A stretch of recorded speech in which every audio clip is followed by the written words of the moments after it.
Merry Christmas. Most of us have been told that the reason we celebrate Christmas is because of an extraordinary birth, obviously of Jesus 2,000 years ago. But I've been doing some pondering about that over the last several years, and I'm convinced that nobody celebrates the virgin birth of Jesus. Yes, you've heard the story, right? A virgin was announced by an angel to be with child, to be pregnant. I'm convinced really don't mean a whole lot to myself or to anybody else apart from this one fact, okay? Now, I'm not saying this to diminish the extraordinary nature of his birth and what the stories talk about, but I just don't think it actually makes a difference unless we understand one thing.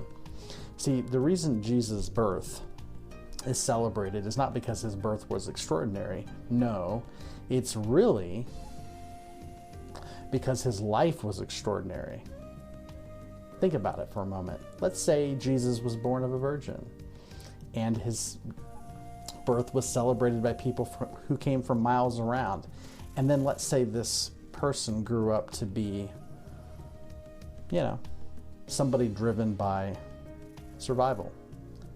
Just wanted to kind of get a job and pay the bills. Yeah, there's nothing wrong with that, but that's nothing extraordinary. Just kind of trying to survive, make it to the next day, just trying to put food on the table, right? If he lived that kind of life, do you think we would be celebrating his birth? No, wouldn't matter if he's born of a virgin, right? Or let's just say he was an anxious person, fearful of the future. He always made up stories in his mind about the future and how bad it was going to be. Do you think we'd celebrate his birth? No. Or let's just say he was very judgmental, that he created exclusive communities that kept people out because they didn't behave the right way or believe the right things. Do you think we would celebrate his birth if that's how he was? Not at all. No. What if he was just afraid of all these little things out there in the atmosphere, little microscopic things that could take his life or make him sick, and he just hunkered down in fear all the time? Do you think we would celebrate his birth? No, not at all. No, the reason we celebrate his birth is because he lived in awareness of the abundance of the universe. He was not anxious about his survival at all. He understood that his life and power were rooted internally. He had a tremendous capacity to include others into his own being. He called that love.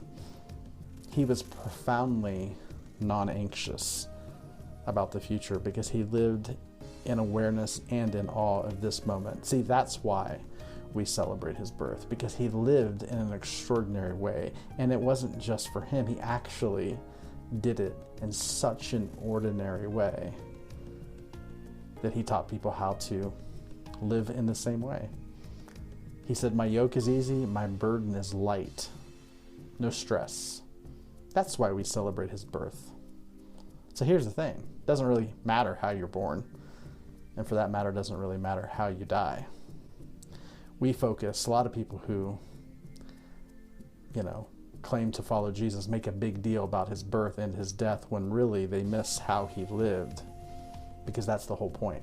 It's how he lived. He offers us a possibility, a new way to be human. And that's something we can all learn to do. It doesn't matter what your religious or spiritual background is. That's something we can all learn to do.